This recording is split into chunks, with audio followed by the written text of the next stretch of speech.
The champagne flutes caught the evening light like crystal daggers, each one positioned exactly 3 inches apart on the linen-draped tables scattered across our garden. Selah had spent weeks planning this party, measuring distances with an actual ruler, adjusting the string lights until they cast what she called Instagram-perfect shadows across the hydrangeas. I stood at the kitchen window, watching her flit between the catering staff like a general commanding troops before battle. 42 years old today, and she moved with the manic energy of someone half her age. The white linen dress she'd chosen hugged every curve she'd sculpted during her twice-daily sessions at the forge with Liam Penn, her personal trainer. "Nate, the ice sculpture is melting too fast," she called through the sliding door. "Can you ask them to move it into the shade?" I pushed through the door, nodding to the catering manager. The ice sculpture, a ridiculous swan that cost more than most people's monthly grocery budget, was indeed beginning to droop. Much like our marriage, I thought, though I kept that observation to myself. "Already on it," I told her, gesturing to the staff who were repositioning the table. Selah barely acknowledged my response. She was checking her phone again, thumb scrolling through what I assumed were last-minute RSVPs or Instagram posts from her circle of Portland society wives. What she didn't know was that I'd been watching those posts too, along with her text messages, her email accounts, and her browsing history. 14 years as a federal prosecutor teaches you to build cases methodically. Evidence, documentation, corroboration. The same skills that had put embezzlers and fraudsters behind bars now served a different purpose entirely. "The Andersons just pulled into the driveway," Selah announced, smoothing her dress. "How do I look?" "Perfect," I said, and meant it. She did look perfect. Selah had always been beautiful, but lately she'd achieved something beyond mere attractiveness. She glowed with the confidence of someone who believed she held all the cards. If only she knew what cards I was holding. The first guests began trickling into the garden at 7 sharp. Selah's mother, Judith, arrived in her usual cloud of expensive perfume and barely concealed disapproval. She air-kissed my cheek with the enthusiasm of someone greeting a tax auditor. "Nathan," she said, her voice carrying that particular tone reserved for disappointing sons-in-law. "The garden looks lovely. Selah has such an eye for these things." "She certainly does," I agreed, accepting a glass of champagne from a passing server. "She's been planning this for months." More guests arrived in waves. The book club ladies, the PTA board members, Selah's sister Rachel with her hedge fund husband, neighbors from our upscale Falmouth development. By 7:30, the garden buzzed with conversation and laughter. I played my role perfectly, the attentive husband, making sure glasses stayed full, steering conversations away from awkward topics, laughing at jokes I'd heard a dozen times before. But I was also watching, cataloging, noting who was here and who would bear witness to what came next. Liam Penn arrived fashionably late, as I knew he would. 6'2" of sculpted muscle poured into a tailored shirt that probably cost more than he made in a week training housewives. He moved through the crowd like a shark through a school of fish, all predatory grace and calculated charm. I watched him work the room, noting how the married women's eyes lingered on his physique, how their husbands straightened unconsciously in his presence. He was good at what he did. I had to give him that. The Instagram account, the carefully curated lifestyle posts, the motivational quotes overlaid on shirtless gym photos, it was all part of a well-orchestrated performance. What he wasn't good at was covering his tracks. "Ladies and gentlemen," Selah's voice cut through the garden chatter. She stood near the ice sculpture, champagne glass raised, commanding attention, with the ease of someone accustomed to being the center of every room. "Thank you all for being here tonight to celebrate with me. 42 years old, and I've never felt more alive, more authentic, more ready to embrace what comes next," the crowd murmured appreciatively. I remained perfectly still, my own glass untouched. You know, birthdays are supposed to be about reflection, about looking back on the year that's passed. But tonight, I want to look forward. Tonight, I want to talk about courage. My phone sat heavy in my jacket pocket. One tap would send the files to 37 carefully selected email addresses. I'd spent weeks compiling the distribution list, cross-referencing phone numbers and social connections to ensure maximum impact. Courage to be honest about what we want. Courage to stop settling for less than we deserve. Courage to choose passion over comfort, excitement over routine. Selah's eyes found mine across the garden. For a moment, I thought I saw something flicker there. Uncertainty, maybe even regret. Then Liam stepped closer to her, his hand finding the small of her back, and whatever softness I'd glimpsed vanished. So tonight, I want to share something with all of you. Something I should have said months ago.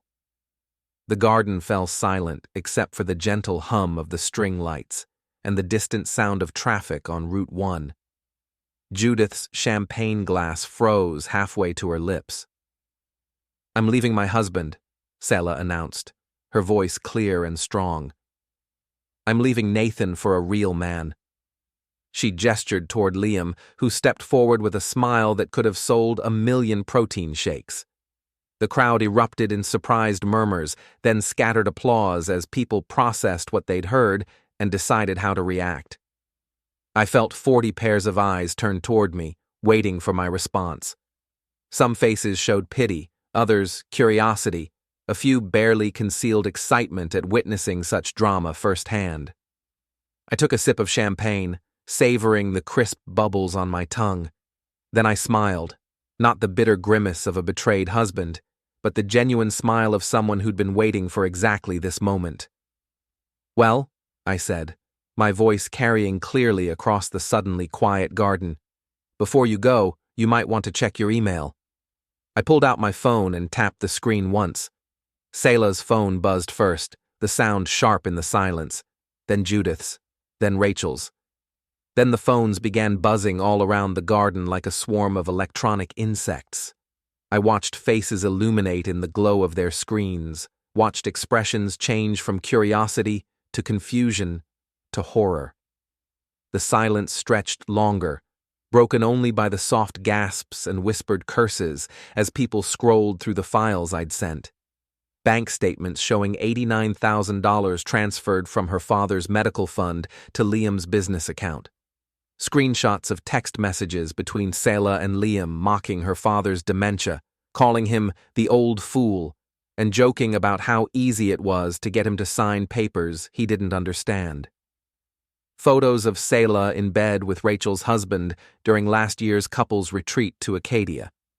And finally, screenshots of Liam's identical text conversations with 3 other married clients, each one receiving the same "you're the only one who understands me" messages, the same promises, the same lies. Judith's champagne glass slipped from her fingers, shattering on the flagstone patio. Rachel made a sound like a wounded animal, her eyes fixed on her phone screen. Across the garden, I watched the other wives piece together their own stories, recognizing their husbands in Liam's message history. "Nathan," Selah whispered, her face pale in the string light glow. "What did you do?" "I did what I always do," I said calmly. "I built a case." The garden emptied faster than a courthouse during a fire drill. Within 10 minutes, our perfectly planned party had devolved into a scene from a disaster movie. Guests fleeing toward the driveway, some still clutching their phones, others abandoning their champagne glasses on whatever surface was nearest. Rachel was the first to confront Selah directly. She'd always been the quieter sister, content to let Selah command attention while she managed her family and her husband's investment portfolio. But standing there in our garden, her face twisted with rage, she looked ready to commit violence. "How could you?" she hissed, jabbing her phone toward Selah's face. "With my husband? In our bed?" Selah stepped backward, bumping into the drooping ice sculpture. "Rachel, I can explain." "Explain what? That you've been screwing my husband for 8 months? That you've been laughing about it with your trainer boyfriend? That you called me a frigid cow in your text messages? I hadn't included that particular detail in the main file, but Rachel was clearly reading deeper into the message threads. Good for her. Liam, to his credit, tried to take control of the situation. He stepped between the sisters, his hands raised in what was probably meant to be a calming gesture. Ladies, let's all take a breath here. Emotions are running high, but we can work through this like adults. Adults? Judith's voice cut through his attempt at mediation like a scalpel. Selah's mother stood near the patio door, her phone clutched in one shaking hand. Adults don't steal from their own father's medical fund. Adults don't mock a man with dementia.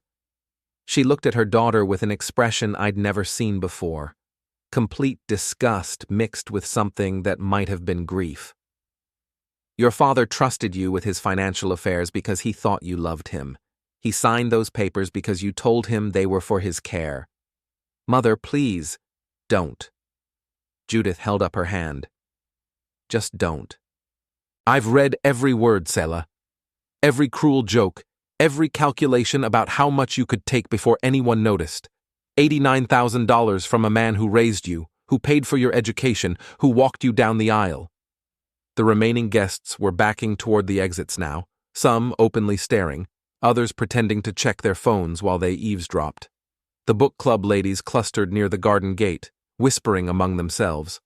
The PTA board members looked like they were already planning Selah's removal from every committee. I remained perfectly still throughout the confrontation, nursing my champagne and watching my carefully laid plans unfold. This was better than I'd hoped.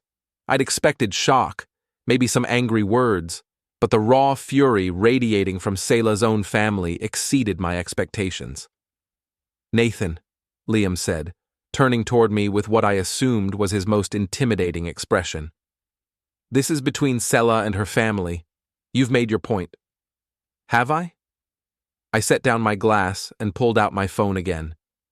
Because I'm not sure everyone got the full picture. Should I send the supplementary files? Selah's face went from pale to gray. She knew what else I had. The photos of Liam with other clients, the financial records showing his pattern of targeting wealthy married women, the social media posts he'd deleted, but I'd archived. You're insane, she whispered. This is harassment. I'll call the police. Please do, I said. I'm sure they'd be very interested in discussing your father's financial situation. Elder abuse is a felony in Maine, you know, particularly when it involves someone with documented cognitive decline. That stopped her cold. We both knew I wasn't bluffing. I'd already filed the preliminary paperwork for emergency conservatorship of her father's assets, citing suspicious financial activity and his diagnosed dementia. By Monday morning, every account Selah had access to would be frozen pending investigation. You planned this, she said, her voice barely audible. You've been planning this for months? Longer, I admitted. Remember last Christmas when you started staying late at the gym? When you bought new lingerie and claimed it was for me, then never wore it around the house? That's when I started paying attention. The truth was, I'd started suspecting something even earlier. The subtle changes in her behavior, the way she'd become protective of her phone, the mysterious charges on our credit card statements. But Christmas had been the turning point, when she'd given me expensive gifts that felt like guilt offerings and spent New Year's Eve with the girls while posting Instagram stories from locations I knew none of her friends frequented. So you hired a private investigator? Liam asked. He was trying to sound casual, but I could see the calculation in his eyes.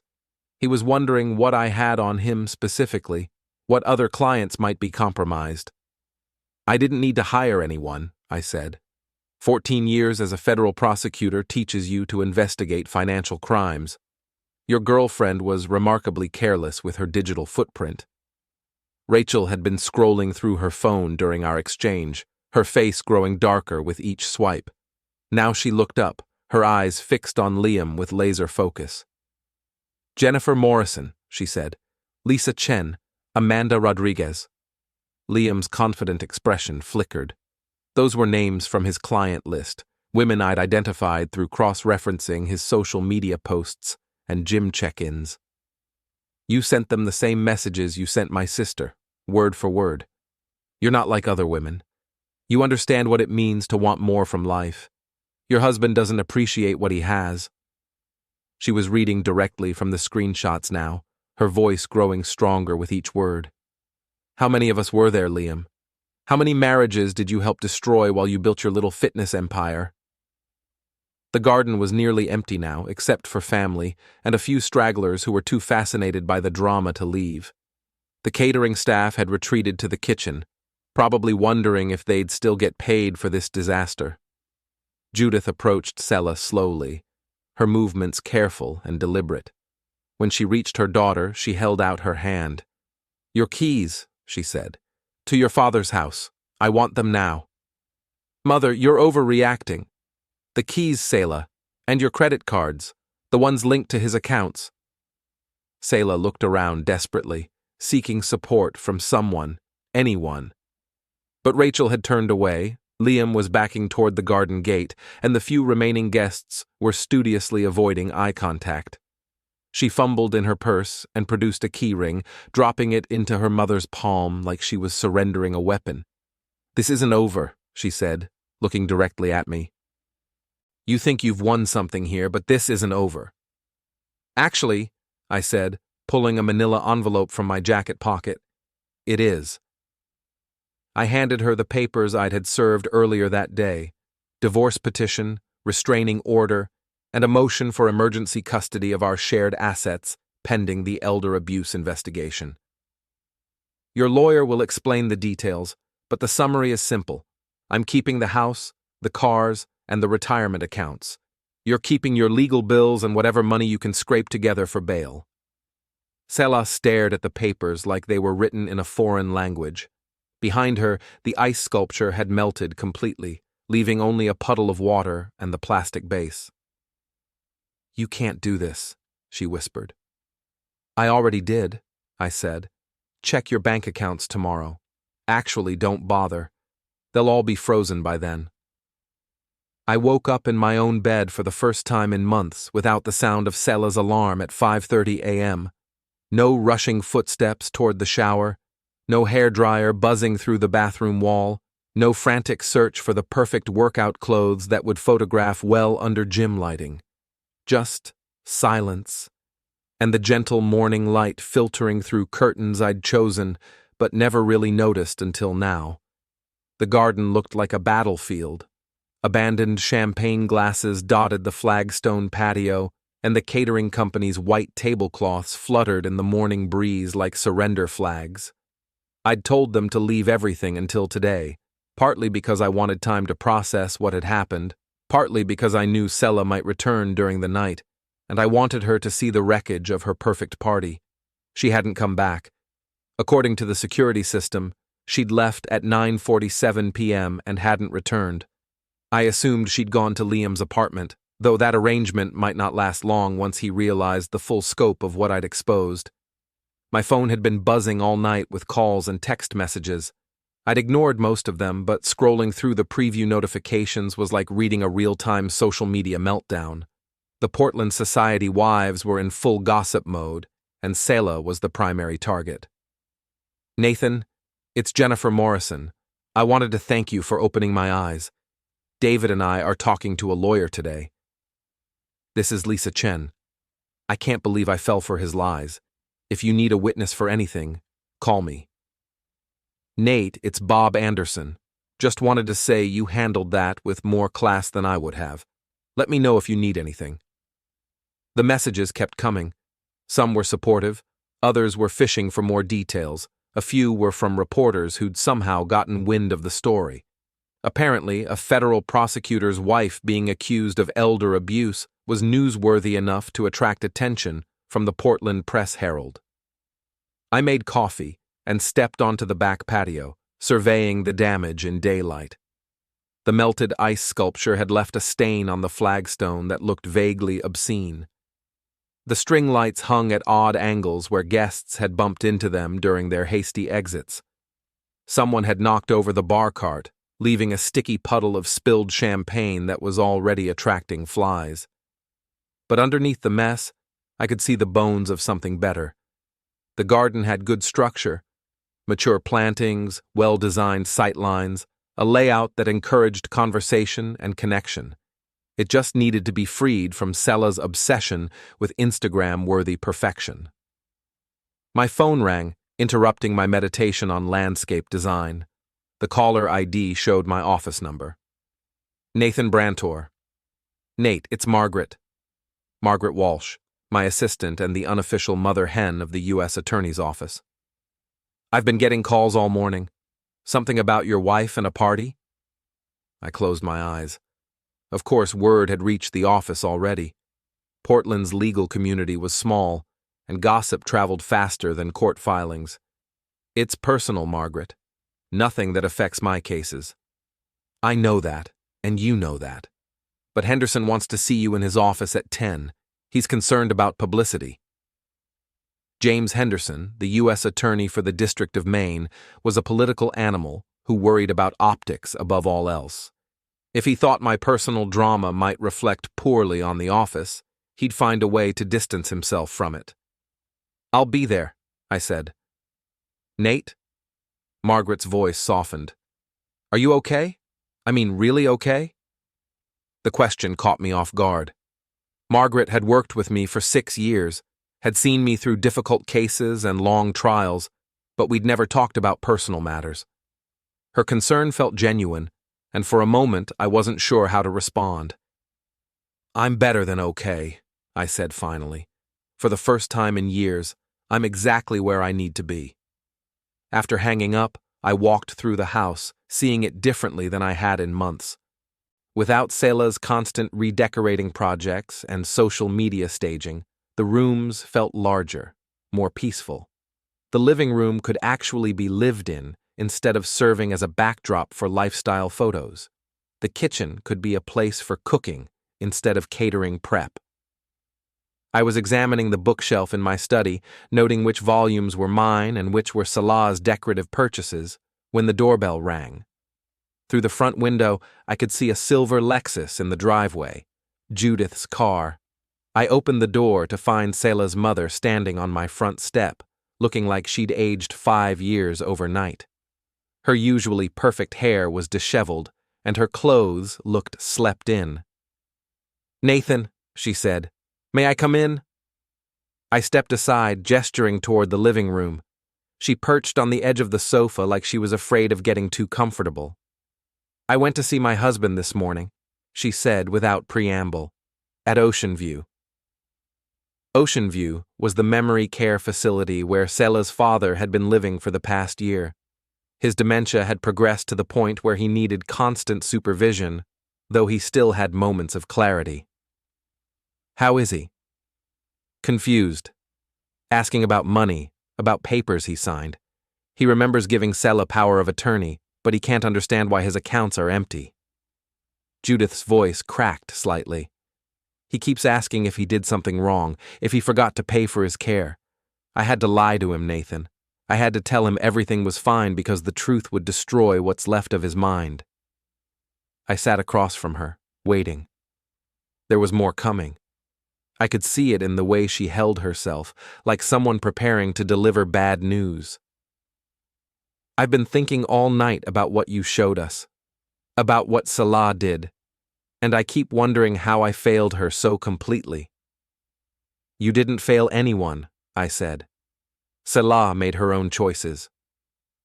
Did she? Judith looked up at me with red-rimmed eyes. Or did I raise her to believe that getting what she wanted was more important than how she got it? Did I teach her that appearances mattered more than character?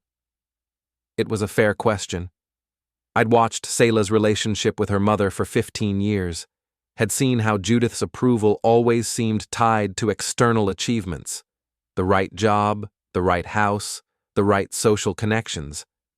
But I'd also seen Selah make deliberate choices to deceive and manipulate, choices that went far beyond whatever childhood influences might have shaped her.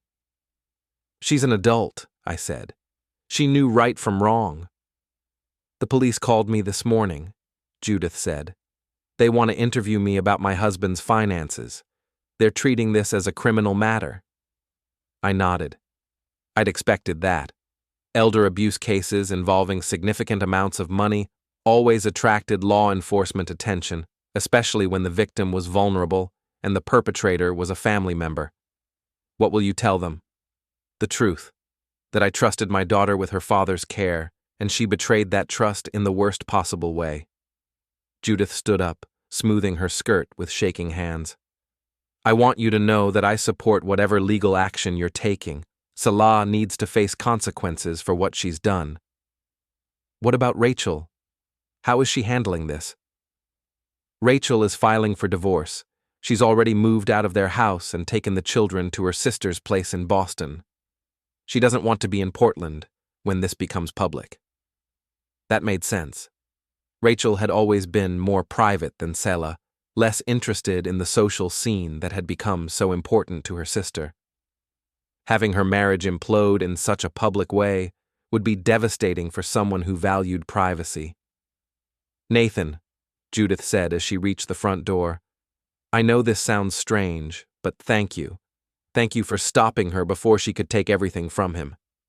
After she left, I sat in my study and thought about consequences. I'd planned Selah's exposure carefully, but I hadn't fully considered the collateral damage. Rachel's marriage was over. Judith was facing the reality that her daughter was a criminal. Selah's father would spend his remaining lucid moments knowing he'd been betrayed by someone he trusted. But then I thought about what would have happened if I'd done nothing. Selah would have continued stealing from her father until his accounts were empty. She would have destroyed more marriages, hurt more families, left more wreckage in her wake. Sometimes the right choice was also the brutal choice. My phone buzzed with a text message from an unknown number. This isn't over. You'll regret what you did. I screenshot the message and added it to the file I was building for the restraining order hearing. Selah was predictable in her responses. When cornered, she always escalated rather than retreated. But I'd been preparing for escalation. In fact, I was counting on it. Henderson's office occupied the corner of the federal building with views of Casco Bay that were supposed to impress visiting dignitaries and intimidate defendants. I'd been there dozens of times for case briefings and strategy sessions, but today felt different. Today I was the subject under discussion, rather than the prosecutor building a case. Sit down, Nate. Henderson gestured to the chair across from his desk without looking up from whatever file he was reviewing. James Henderson was 58 years old, with silver hair and the kind of gravitas that came from 30 years of courtroom experience. He'd been appointed to his position by the previous administration and had survived the transition by being aggressively apolitical. I've been getting calls since 7 a.m., he said, finally closing the file and looking at me directly. Reporters, defense attorneys, even a few judges. Everyone wants to know about the federal prosecutor whose wife is under investigation for elder abuse. It's a personal matter, I said. It doesn't affect my cases or my ability to do my job. Doesn't it? Henderson leaned back in his chair. You're scheduled to prosecute the Martineau fraud case next month. The defendant is a 70-year-old man accused of stealing from his client's retirement accounts. How do you think his attorney is going to play this? I hadn't considered that angle, but Henderson was right. Defense attorneys would absolutely use my personal situation to create reasonable doubt about my objectivity in financial crimes cases involving elderly victims. We can reassign Martineau if necessary, I said. And what about the Peterson case, the Williams investigation? Half your active caseload involves financial exploitation of vulnerable people. Every defense attorney in Maine is going to claim you have a personal vendetta. Henderson stood up and walked to the window, his hands clasped behind his back. Tell me what happened, Nate. All of it. I gave him the abbreviated version, Selah's affair, the discovery of her theft from her father's medical fund, my decision to expose her publicly rather than handle it quietly. I left out the more personal details, the months of careful investigation, the satisfaction I'd felt watching her world collapse. You could have come to me first, Henderson said when I finished. We could have handled this internally, referred the matter to state authorities without the public spectacle. She announced her affair at a party with 40 witnesses, I said. There was nothing internal about it. But your response was calculated, premeditated. You gathered evidence, built a case, and executed it like a prosecution. He was right, of course. I had approached Selah's betrayal like a federal case, using the same methodical techniques I'd employed against white-collar criminals for over a decade. Are you suspending me? I asked. Henderson returned to his desk and opened another file. I'm reassigning your active cases and placing you on administrative leave pending the outcome of the state investigation. If your wife is charged, you'll need to recuse yourself from any involvement. If she's not charged, we'll reevaluate your caseload. How long? However long it takes. Could be weeks. Could be months. Henderson's expression softened slightly. Nate, I understand you're going through a difficult time, but you're a federal prosecutor. You represent the United States government. Your personal conduct reflects on this office and the Department of Justice. I wanted to argue, to point out that I'd done nothing wrong, that exposing a crime wasn't misconduct. But I could see Henderson's position. The optics were terrible, regardless of the underlying facts. I'll clean out my office, I said. Margaret will handle that. I want you to go home, get some perspective, and figure out how you're going to move forward. The elevator ride down to the lobby felt like a descent into unemployment. I'd been a federal prosecutor for 14 years, had built my identity around the job, had defined myself by the cases I'd won and the criminals I'd put in prison. Now I was suspended, effectively unemployed, with no clear path back to the career I'd spent decades building. My phone rang as I reached the parking garage. Margaret's number. I heard, she said before I could speak. Henderson called down right after you left his office. I'm sorry you have to deal with the fallout. Don't apologize for that woman's crimes, Margaret said sharply. What she did was theft, plain and simple. Anyone who can't see that is an idiot. Margaret had never liked Selah, though she'd been too professional to say so directly. But I'd noticed the cool politeness at office social events, the way Margaret's smile never quite reached her eyes when Selah was around. The reporters are still calling, Margaret continued. I've been referring them to the Public Information Office, but they're persistent. Channel 6 wants to do an interview. Absolutely not. That's what I told them. But Nate, you should know that Selah's been calling too. 3 times this morning, she wants to talk to you. I wasn't surprised. Selah's strategy had always been to charm her way out of consequences, to use her looks and her social skills to manipulate people into giving her what she wanted. She probably thought she could convince me to drop the charges, to make this all go away. If she calls again, tell her to contact my attorney. You hired a lawyer? I hired the best divorce attorney in Maine, Patricia Wynn. Margaret whistled softly. Patricia Wynn was legendary in legal circles, a former federal judge who'd left the bench to start her own practice specializing in high-asset divorces. She was expensive, ruthless, and exactly what I needed. Good choice, Margaret said. She'll eat Selah alive. After hanging up, I sat in my car in the federal building parking garage and tried to process what had just happened. In the span of 18 hours, I'd destroyed my wife's life and torpedoed my own career. The revenge I'd planned so carefully had succeeded beyond my expectations, but the collateral damage was extensive. My phone buzzed with another text message, this one from a number I recognized. Liam Penn. We need to talk. Meet me at the Forge at 2 p.m. I stared at the message for a long moment, then typed back, no. His response came immediately. This affects both of us. Don't be stupid. I could imagine him at the gym, probably trying to salvage his business as his clients canceled their memberships and his reputation crumbled. He was desperate, which made him dangerous. But I wasn't afraid of Liam Penn. I was a federal prosecutor, suspended, but still trained in dealing with threats and intimidation.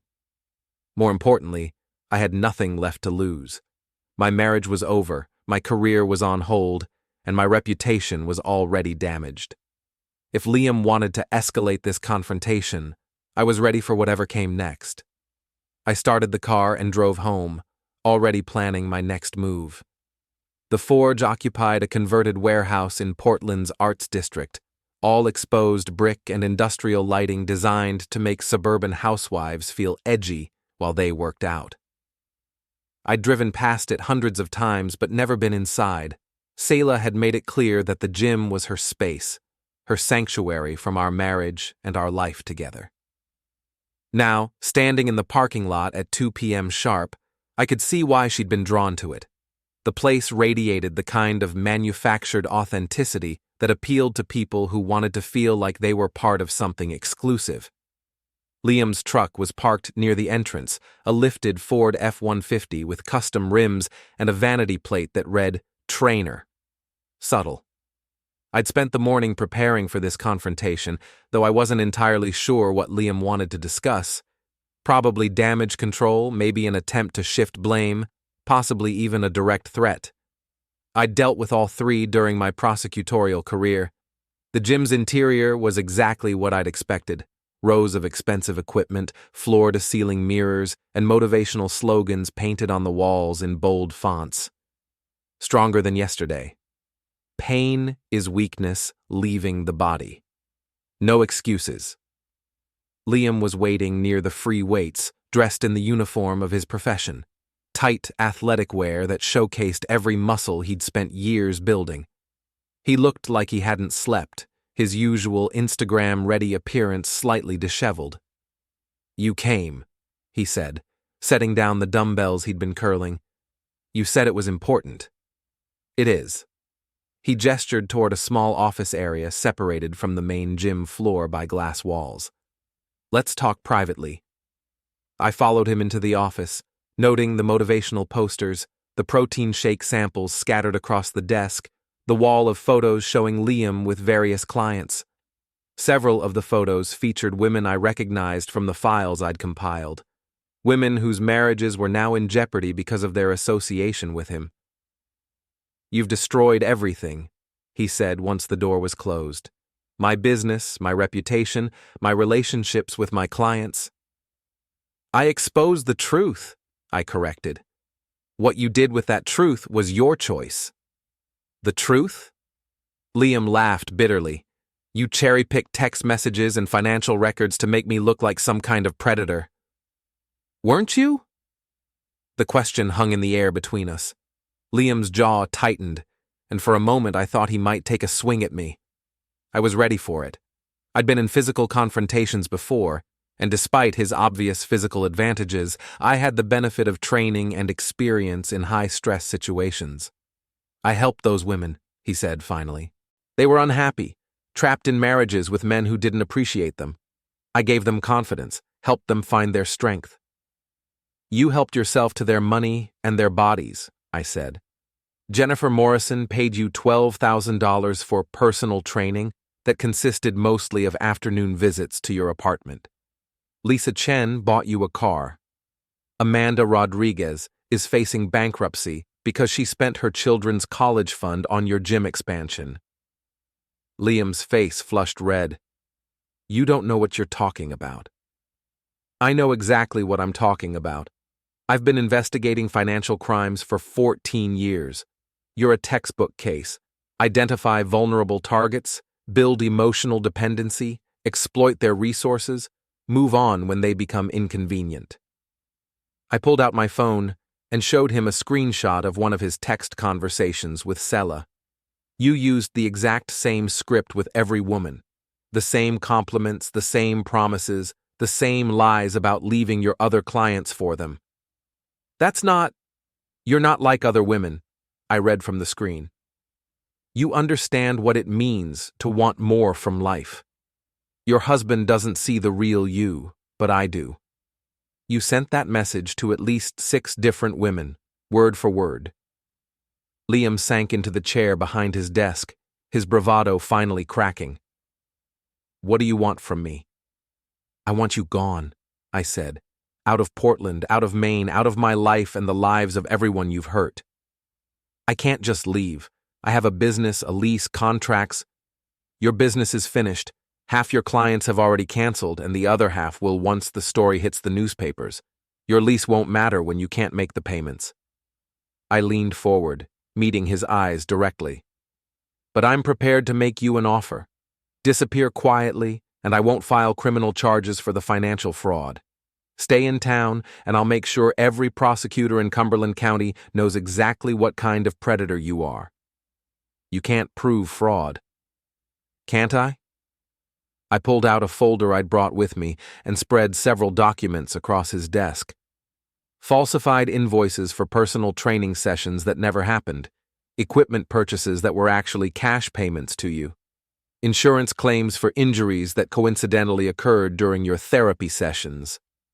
Liam stared at the papers, his face growing paler with each page. I'd spent years learning to read defendants' expressions, and I could see the moment when he realized how thoroughly I'd documented his crimes. "You're insane," he whispered. "This is harassment, stalking." "This is justice," I said. "You destroyed marriages, bankrupted families, and exploited vulnerable women. The only question is whether you face the consequences here or somewhere else." I gathered up the documents and stood to leave. "You have 48 hours to make your decision. After that, I file charges regardless of what you choose." "Wait." Liam's voice cracked slightly. "What about Selah? What happens to her?" "That's not your concern anymore." "She loves me," he said desperately. "We were going to build a life together." I paused at the door and looked back at him. "She was using you the same way you were using her. The difference is that she's better at it than you are."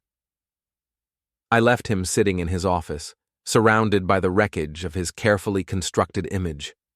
Through the glass walls, I could see gym members working out, oblivious to the drama playing out in their midst. By tomorrow, the story would be all over social media. By next week, the Forge would be just another empty warehouse in the arts district. My phone buzzed as I reached my car, a text message from Patricia Wynne, my divorce attorney. "Selah's lawyer wants to negotiate. Can you come in this afternoon?" I typed back, "On my way." The real battle was just beginning. Patricia Wynne's law office occupied the top floor of a restored Victorian mansion in Portland's West End, with views of the harbor that probably added $50 to her hourly rate. I'd been there once before during our initial consultation, but today the elegant surroundings felt more like a war room than a place of business. Patricia herself was exactly what central casting would order for a high-powered divorce attorney. Mid-50s, silver hair pulled back in a perfect chignon, wearing a suit that probably cost more than most people's monthly rent. She'd built her reputation destroying cheating spouses and protecting their victims' assets, and her track record was legendary. "Nathan," she said, rising from behind her mahogany desk. "Right on time. Selah's attorney is already here." I'd expected this meeting to happen eventually, though I was surprised it had come so quickly. Selah's response to crisis had always been to negotiate, to find some way to charm or manipulate her way out of consequences. "Who's representing her?" "David Kellerman from Morrison, Kellerman and Associates. He specializes in white-collar criminal defense, which tells us something about how seriously they're taking the elder abuse charges." I knew Kellerman by reputation, a competent attorney who handled financial crimes cases for wealthy defendants. He was expensive, but not particularly creative, the kind of lawyer who relied on procedural challenges rather than courtroom theatrics. Patricia led me to a conference room where Kellerman was already seated, reviewing a stack of documents. He was younger than I'd expected, maybe 40, with the kind of aggressive confidence that came from winning cases for clients who could afford the best defense money could buy. "Mr. Brantor," he said, standing to shake my hand. "I'm sorry we're meeting under these circumstances." Selah wasn't there, which surprised me. I'd assumed she would want to be present for any negotiation, if only to try to influence the outcome through direct appeal. "Where's your client?" I asked. Mrs. Mallory felt it would be more productive if the attorneys handled the initial discussions, Kellerman said. Emotions are running high, and we want to focus on practical solutions. Translation. Selah knew I was furious and didn't want to face me directly. Smart move on her part. Patricia opened her briefcase and pulled out a thick folder. Before we begin, I want to make our position clear. My client is seeking dissolution of the marriage with full custody of all marital assets, including the family home, vehicles, and retirement accounts. We're also requesting spousal support pending resolution of the criminal charges against Mrs. Mallory. Kellerman's eyebrows rose slightly. That seems excessive, given that both parties contributed to the breakdown of the marriage. Did they? Patricia's voice was ice cold. Because my understanding is that Mrs. Mallory committed adultery, stole nearly $90,000 from her incapacitated father, and engaged in a pattern of financial deception that lasted for months. Alleged theft, Kellerman corrected. The criminal charges haven't been filed yet, and even if they are, my client maintains her innocence. I'd been silent during this exchange, letting Patricia handle the legal maneuvering. But Kellerman's claim of innocence pushed me past my breaking point. I have bank records, I said. Signed transfer authorizations, text messages discussing the theft, photos of the forged documents. Your client isn't innocent. She's just hoping she won't get caught. Mr. Brantor, Kellerman said, his tone becoming more formal. I understand you're upset about your marriage, but making accusations. I'm not making accusations, I interrupted. I'm stating facts. Facts that I've already turned over to the Cumberland County District Attorney's Office. That got his attention. Kellerman's confident expression flickered, and he glanced down at his notes. You've spoken to the DA? This morning, they're opening a formal investigation into elder abuse and financial exploitation. Your client will be arrested within the week. It wasn't entirely true. I'd spoken to an assistant DA who'd promised to review the case, but no charges had been filed yet. However, given the strength of the evidence, criminal charges were inevitable. Patricia smiled slightly. She'd coached me on this approach during our preparation session, emphasizing the importance of controlling the narrative from the beginning. So here's what's going to happen, Patricia continued. Mrs. Mallory is going to sign a property settlement agreement that gives my client full ownership of all marital assets. In exchange, Mr. Brantor won't seek restitution for the stolen funds as part of the divorce proceedings. That's completely unreasonable, Kellerman protested. Mrs. Mallory has rights under Maine's equitable distribution statute. Mrs. Mallory forfeited those rights when she committed felony theft, Patricia said. Maine law specifically excludes marital property that was obtained through criminal activity. Kellerman shuffled through his papers, clearly looking for some legal precedent that would support his client's position. I could see him calculating the odds, trying to figure out how to salvage something from what was obviously a losing hand. What about the house? He asked finally. Mrs. Mallory has been living there for 15 years. She has an equitable interest. The house was purchased with funds from Mr. Brantor's salary and inheritance, Patricia said. Mrs. Mallory's financial contributions were minimal, and given her recent theft from family members, we question the source of any money she did contribute. That was a low blow, but effective. Kellerman's face reddened, and I could see him struggling to maintain his professional composure. My client needs time to consider these terms, he said. Your client has until Friday, Patricia replied. After that, we file for emergency relief and ask the court to freeze all marital assets pending the outcome of the criminal case. Kellerman gathered his papers and stood up. This is vindictive, Ms. Wynne. Your client is using the legal system to punish his wife for having an affair. My client is protecting himself from a woman who stole from her own father, Patricia said. If that looks like punishment to you, maybe your client should have thought about consequences before she committed multiple felonies. After Kellerman left, Patricia and I spent another hour reviewing strategy and discussing the likely timeline for both the divorce and criminal proceedings. She was confident we'd get everything we were asking for, but warned me that Selah might try to fight the settlement out of spite. "She's facing serious prison time," Patricia said. "Elder abuse with financial exploitation carries a maximum sentence of 10 years in Maine. Even with a plea bargain, she's looking at significant jail time and restitution payments that will bankrupt her." "Good," I said, and meant it. Patricia studied my face carefully. "Nathan, I have to ask, are you prepared for what comes next? This is going to get ugly, and it's going to be very public. Your wife's arrest will be front-page news, and your role in exposing her crimes will be part of the story." I thought about Henderson's concerns, about my suspended career and uncertain future.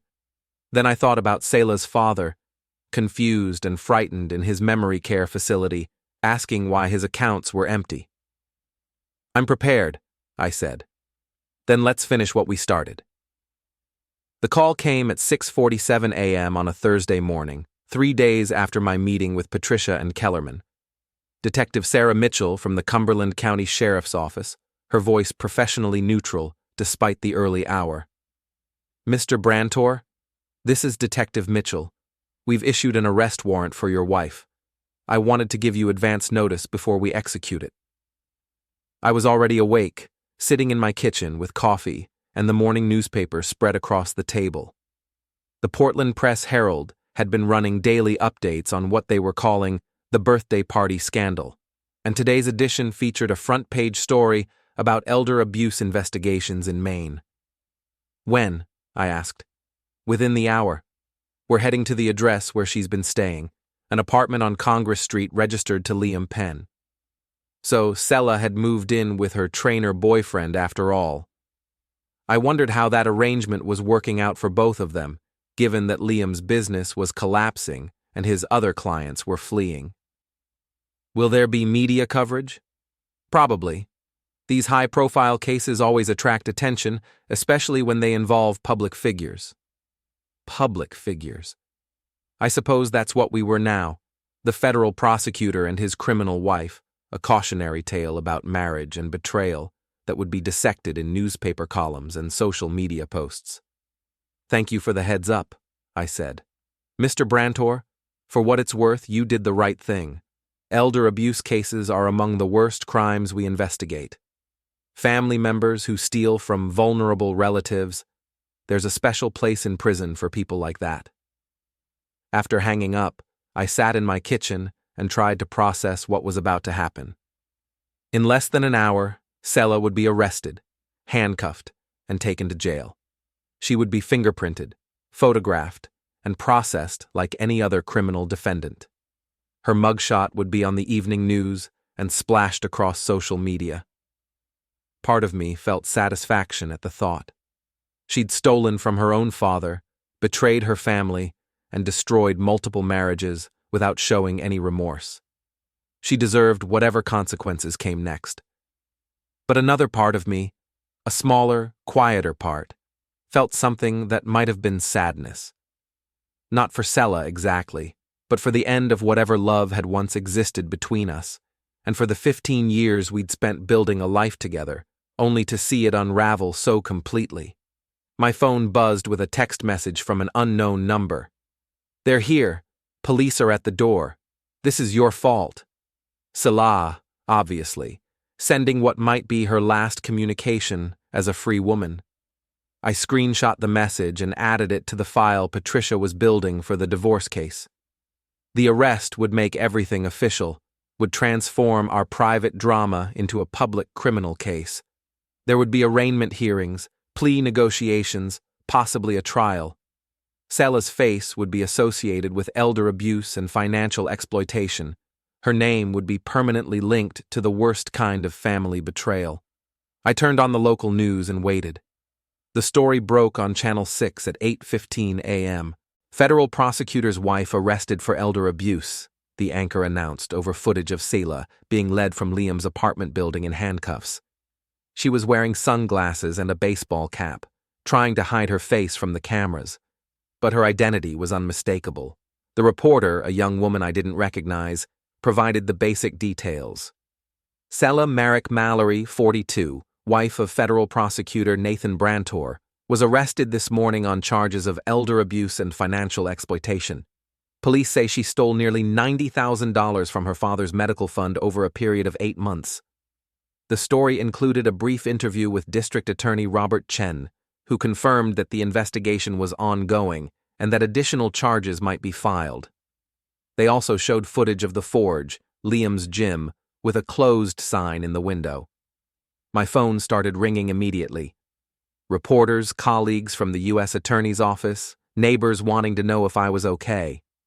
I ignored most of the calls but answered when I saw Margaret's number. "I saw the news," she said. "How are you holding up?" "Better than expected," I said, and realized it was true. Watching Selah's arrest should have been traumatic, but instead it felt like closure.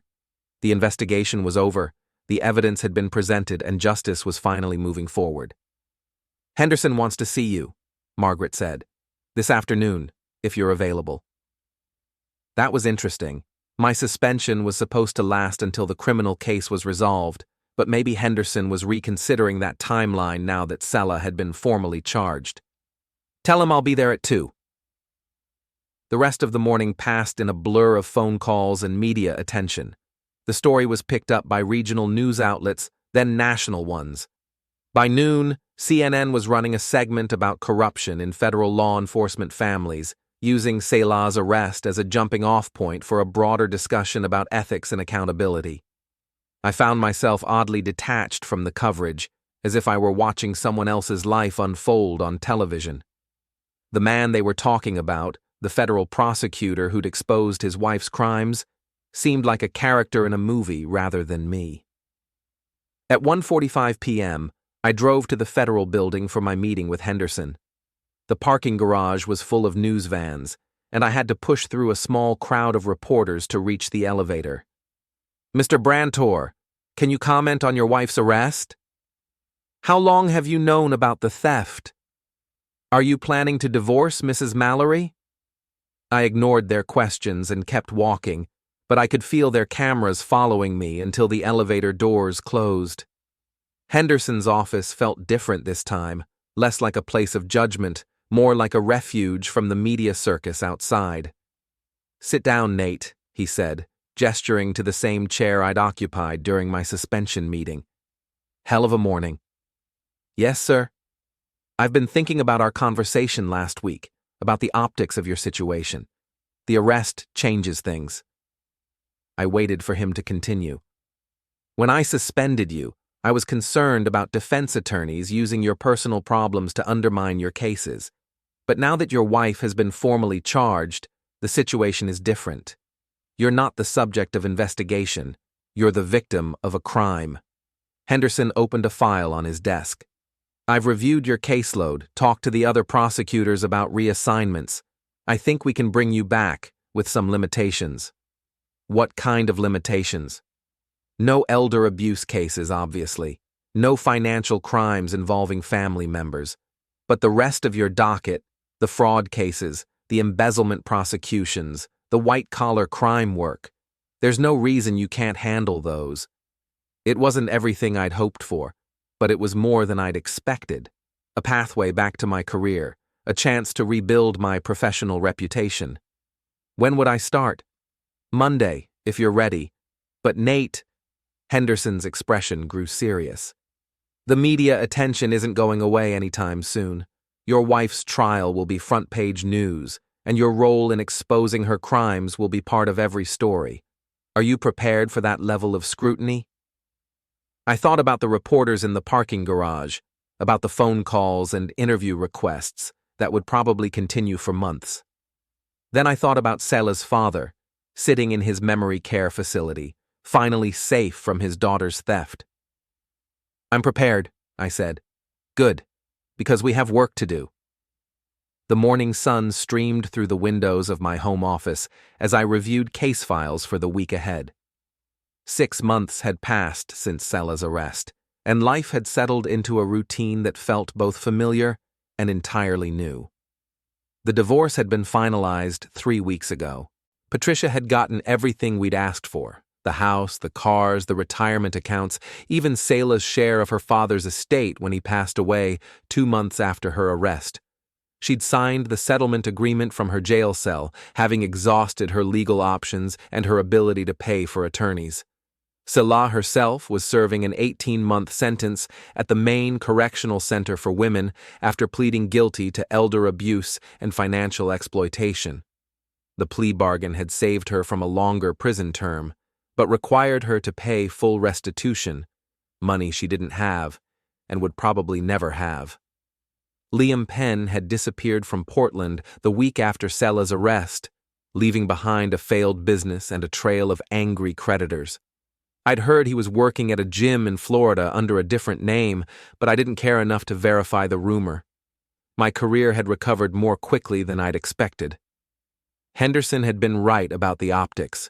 Once it became clear that I was the victim rather than the perpetrator, public opinion shifted in my favor. I'd even received commendations from several victims' rights organizations for my role in exposing elder abuse.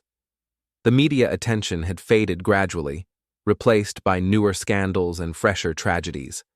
Occasionally, a reporter would call for a follow-up story, but mostly the world had moved on to other things. I'd moved on too, in ways I hadn't anticipated. The house felt like home again without Selah's constant redecorating and social media staging. I'd converted her office into a reading room, filled with books I actually wanted to read, rather than volumes chosen for their visual impact. The garden had been transformed as well. I'd torn out Selah's Instagram-worthy plantings and replaced them with vegetables and herbs, practical plants that fed the body rather than the ego. My neighbors had initially been skeptical of the change, but now several of them stopped by regularly to admire the tomatoes and ask for gardening advice. My phone buzzed with a text message from Margaret. Channel 6 wants to interview you about the new elder abuse legislation. Should I tell them no? The Maine legislature was considering a bill that would strengthen penalties for financial crimes against elderly victims, partly in response to cases like Selah's. Several advocacy groups had asked me to support the legislation publicly, but I'd been reluctant to extend my moment in the spotlight. I typed back, "Set it up for next week. It's time." There were still difficult moments, times when I wondered if I'd been too harsh, too calculating in my revenge. But then I would remember Selah's father in his final weeks, confused and frightened, asking why his money was gone. I would think about the other families Selah and Liam had damaged, the marriages they'd destroyed, the trust they'd violated. Justice wasn't always pretty, but it was necessary. And sometimes, when the system failed to protect the vulnerable, ordinary people had to step forward and demand accountability. I closed the case file I'd been reviewing and walked to the kitchen to make fresh coffee. Through the window, I could see my neighbor Charlotte working in her own garden, her children playing nearby. She'd become a good friend over the past months, one of the few people who'd supported me throughout the entire ordeal. The doorbell rang as I was pouring coffee. I opened it to find a delivery driver with a small package addressed to me. No return address, but the handwriting looked familiar. Inside was a single photograph, a picture of Selah and me from our wedding day, both of us young and smiling, full of hope for the future. On the back, she'd written a single word in her careful script. "Sorry." I stared at the photo for a long moment, remembering that day 15 years ago when we'd promised to love and honor each other through whatever came next. We'd both broken those promises, though in very different ways. I walked to the fireplace and tossed the photograph into the flames, watching it curl and blacken until nothing remained but ash.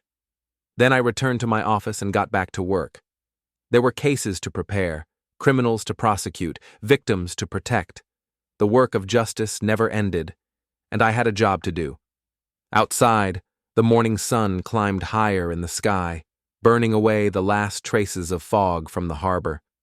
It was going to be a beautiful day.